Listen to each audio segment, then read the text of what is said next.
Good afternoon, dear students.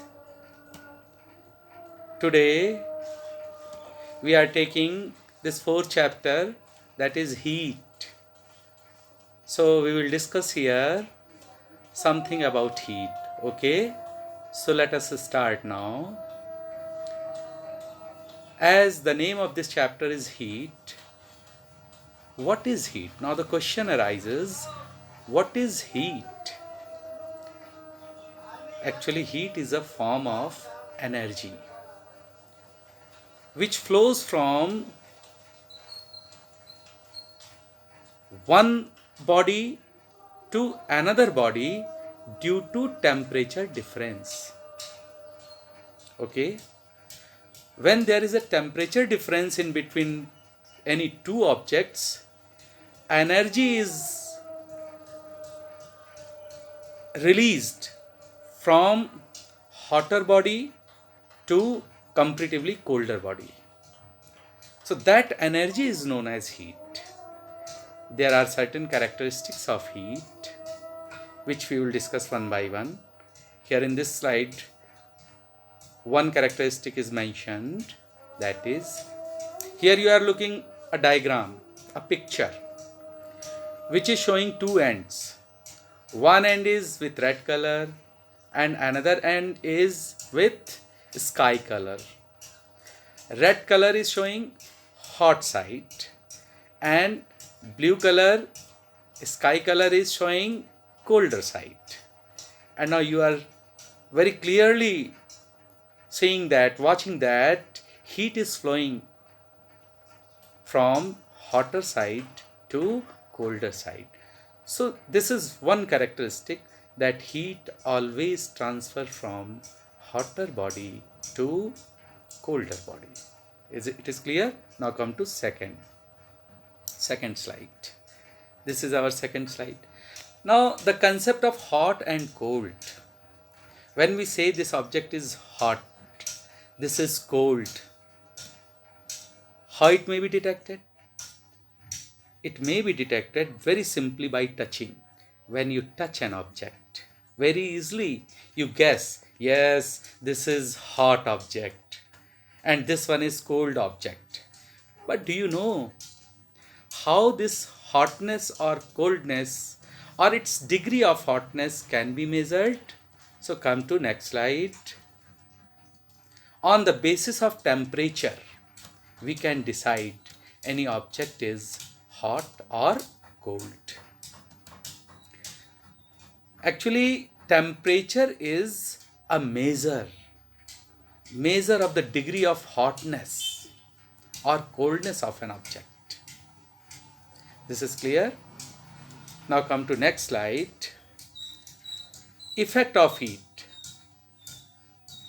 When we start heating an object, what type of changes can be observed? So these changes can be shown or can be divided in two ways. There may be certain physical changes. Secondly, there may be certain chemical changes, physical changes and chemical changes. There are two types of these changes. So physical changes means what? Physical changes means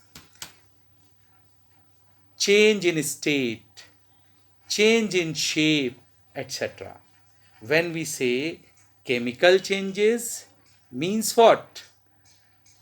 Means one object is converting into any other type of object. Its total internal structure is going to be changed.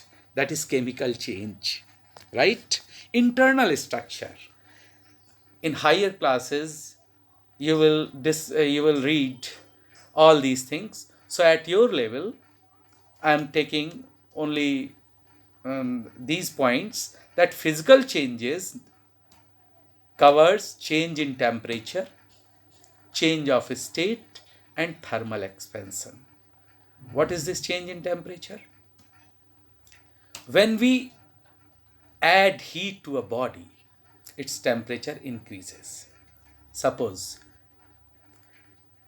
any bowl you take, metallic bowl you are taking, and you keep it on gas flame. What happens? After some time, if you touch it, immediately you say, oh, it is hot. Why? Previously it was not, but now it has become hotter. Because we have added certain amount of heat with the help of gas, LPG gas flame. Okay. So this change is clearly observed here. Likewise, if the reverse process we apply, that means amount of heat is removed from a body, temperature will be decreased. Now the second physical change may be in state. State means what? State means what? That is liquid form, gaseous form, or solid form. These are three states of matter. Matter is actually found in three states. I am taking an example. Water. Water can be found in three states. One state is liquid, which is generally found. Second state may be ice form, that is solid form. Next, third state may be vapor form, that is gaseous form. So when we suppose we are adding heat into an amount of water, what happens? It will convert into, slowly after some time, it will be converted into vapor form. So state is being changed. From which to which state taking place? Actually, liquid state is now being changed into vapor state.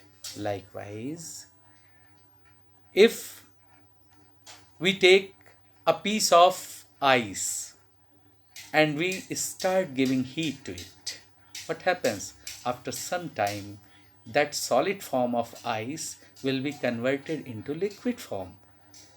So it is very clear that on increasing the temperature of an object, its state will be changed or may be changed.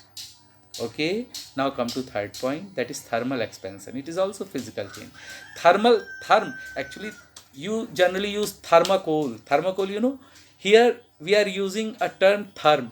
Therm refers to temperature, or to some extent it is related to heat, temperature. So thermal expansion means what? Any object, when given a certain amount of heat, it undergoes thermal expansion. Means expansion means what? Increase in its length or volume will take place. You would have observed in railway track, and you would have found that there is a certain gap in between railway iron track. Yes. Why this gap is being given? Because when summer season will come, that time, in sunny period, what happens? In sunny days, temperature will be increased. As a result, that iron track will be expanded, will be increased. That means thermal expansion is taking place. And it will cover that gap, and no risk will be created there. So to avoid that, we are using this property. If we are not knowing this thermal expansion property, due to increase in the heat effect, something may go wrong. So there are three types of changes. Number one, change in temperature, change of state, and thermal expansion. All these three changes are kept in physical changes category.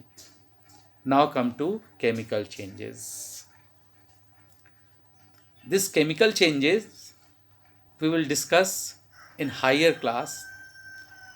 Here you must know that internally structure will be changed and something new product will be formed.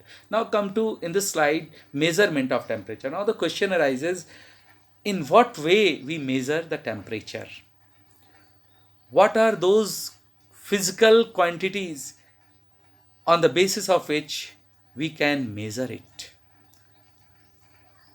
So these quantities are Celsius, degree Celsius, degree Fahrenheit, and Kelvin. Actually, these are known as unit of temperature. Unit is very clear because actually without unit, anything is meaningless. Suppose you go to a shopkeeper to buy wheat flour, and you simply say or ask for that, yes, give me 1 wheat flour, 2 wheat flour. This is meaningless to say. Unless you say that you give me 1 kg wheat flour, 2 kg wheat flour, it has no meaning. That is unit. Here we are using kg, kilogram. It is unit of that mass which you are asking for. So likewise, when we use temperature, suppose our body temperature is 97 degree Fahrenheit, means what? Fahrenheit is 97 degree. 97 is simply a number, but Fahrenheit, degree Fahrenheit is what? Its unit in the terms of which we are measuring the temperature. Suppose in sunny days or in summer days in our India, the temperature goes to 40 or 45 degrees Celsius, around this temperature. So we are using here 45 degrees Celsius. 45 is simply a numerical value, but with this numerical value we are using degree Celsius. This degree Celsius is what? This is unit in terms of which we are measuring the temperature. So very clear, we are using degree Celsius as measure of temperature, degree Fahrenheit, also Kelvin. Come to next slide. Here in the brief, all these 3 units are measures of temperature given as degree Celsius, degree Fahrenheit, and Kelvin. And at the bottom side, formula how to convert Fahrenheit into degree Celsius or vice versa. Likewise, Kelvin into degree Celsius, etc. It is given. Using these formula, we can convert degree Celsius into Fahrenheit or degree Celsius into Kelvin, etc. So this is all about this topic which we are taking today. I hope it would be very clear to all of you. Now what to do at home? You have to note down all these things in your classwork copy and you revise it. Then next day, wherever you feel problem or difficulty, you can contact me. Okay? Have a good day. Nice day.